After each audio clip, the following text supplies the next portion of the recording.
بسم اللہ الرحمن الرحیم. Dear students of second year civics, السلام علیکم. ہمارا چیپٹر چل رہا تھا آئینی ارتقاء کا، جس میں نے آپ کو 1947 سے لے کر 1973 تک کا ارتقاء بتا دیا ہے. 1973 کے آئین کی خصوصیات اور اسلامی دفعات بھی ہم پڑھ چکے ہیں.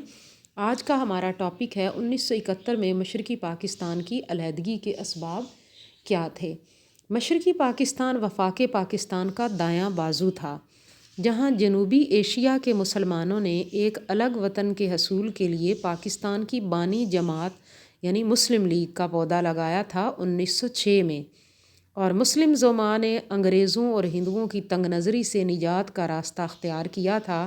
اور یہ بازو اندرونی اور بیرونی سازشوں کے باعث 1971 میں ہم سب سے کٹ گیا. یعنی پاکستان دو لخت ہو گیا، دو ریاستیں بن گئیں. اس کا سبب کیا تھا، اس کے اسباب اگر ہم تلاش کرتے ہیں تو ہماری نظروں میں یہ اسباب آتے ہیں. نمبر 1 اگر آپ دیکھیں، قومی قیادت کا فقدان،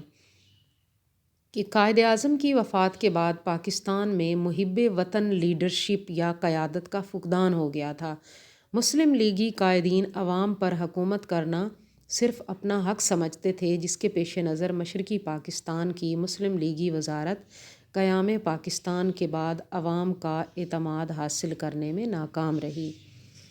ان کا مسلسل رابطہ عوام سے برقرار نہ رہا، اور وہ عوامی مسائل سے بالکل آگاہ بھی نہیں تھے، جس کا نتیجہ یہ ہوا کہ 1954 میں مشرقی پاکستان میں وہ انتخابات ہار گئی. 1954 میں مشرقی پاکستان کی صوبائی اسمبلی کا الیکشن ہوا تھا، جس میں مسلم لیگ الیکشن ہار گئی تھی، اور اس کے بہت برے اثرات مرتب ہوئے،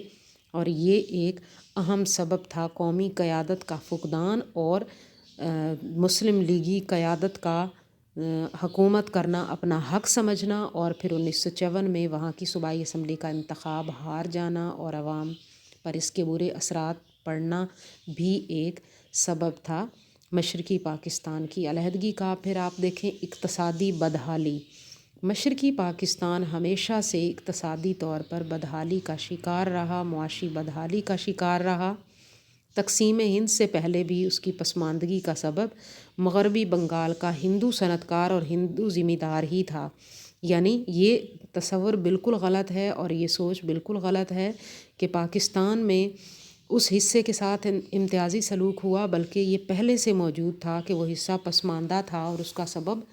ہندو صنعت کار اور ہندو ذمہ دار ہی تھا، جو بعد میں بھی قیام پاکستان کے بعد میں بھی وہاں پہ موجود رہے. اب بھی ہندو مشرقی پاکستان کی معیشت پر چھائے ہوئے تھے، تو کثیر آبادی پر مشتمل یہ صوبہ اپنے مخصوص جغرافیائی حالات کی وجہ سے اتنی جلدی صنعت کاری کی ترقی کے اثرات حاصل نہ کر سکا، اور پوری کوششوں کے باوجود پاکستان کے دوسرے صوبوں کے مقابلے میں یہ مالی طور پر بدحال رہا، اور ایسی بدحالی کی وجہ سے ان لوگوں میں احساس محرومی پیدا ہوا، اور یہی احساس محرومی جو ہے وہ مشرقی پاکستان کی علیحدگی کا سبب بنا.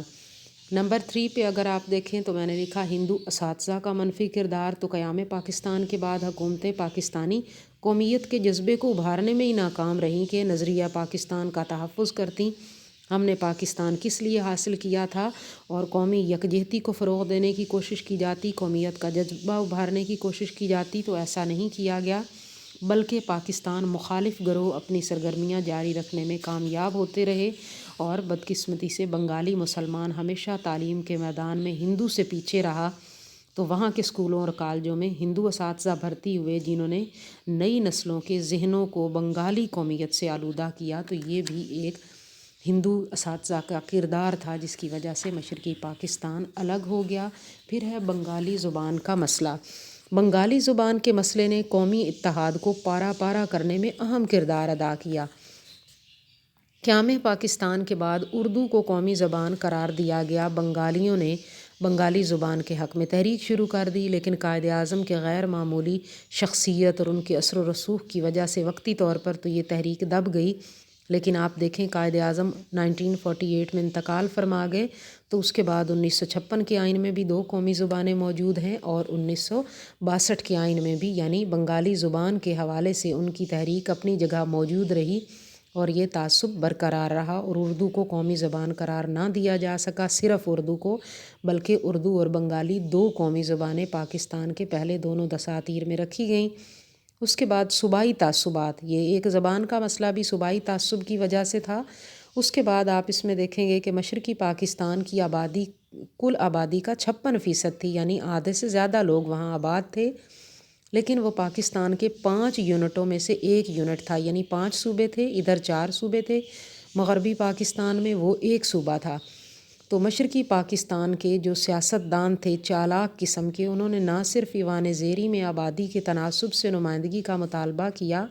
بلکہ ایوان بالا میں بھی وہ کہتے تھے آبادی کے تناسب سے نمائندگی دیں تاکہ وہ ایک صوبہ ان چاروں صوبوں پر حاوی ہو جائے۔ اب اس بنا پر بنگالی اور پنجابی سیاستدان ایک دوسرے کے خلاف برسر پیکار ہو گئے، اور اسی کشمکش میں اور اسی جھگڑے میں جو ہے وہ مشرقی پاکستان ہم سے جدا ہو گیا۔ نمبر 6 پہ اگر آپ دیکھیں سیاستدانوں کی علاقائی سیاست آ جاتی ہے، یہ بھی انہی صوبائی تعصبات کا حصہ ہے کہ 1954 میں مسلم لیگ وہاں پہ انتخابات ہار گئی، اور جو میدان سیاست تھا وہ سہروردی بھاشانی اور فضل الحق کے ہاتھ میں چلا گیا، اور انہوں نے اقتدار ایک دوسرے سے چھیننے کے لیے ہندو اراکین اسمبلی کی حمایت حاصل کرنے کے لیے کوششیں کیں، عوام کو ساتھ ملانے کے لیے منفی ہتھ کنڈے استعمال کیے، اور کرسی کے حصول کے لیے کہا جاتا ہے کہ کرسی کے پائے تک توڑ دیے، یعنی مشرقی پاکستان کا حصہ ہی الگ ہو گیا۔ پھر نمبر 7 اگر آپ دیکھیں ایوبی آمرانہ دور 10 سال تک مسلط رہا، تو مستقل طور پر یہ ایک طرح کی ہنگامی حالت تھی جو نافذ رہی، اور نوکر شاہی کو تحفظ ملتا رہا، اور انہوں نے عوام کو دبائے رکھا، اور عوام کو دبا کر رکھنے کی وہ انہوں نے حرکتیں کیں اور باتیں اختیار کیں، جس کے خلاف اندرونی طور پر رد عمل بھی ہوا۔ مشرقی پاکستان کے عوام بھی اس سنگین حالت کو برداشت نہ کر سکے اور علیحدگی پر مجبور ہو گئے، جو نوکر شاہی کی اور مستقل طور پر ہنگامی صورتحال تھی۔ تو آج کے لیے اتنا ہی کافی ہے، نیکسٹ انشاءاللہ ہم اگلے پوائنٹ اگلے لیکچر میں دیکھیں گے۔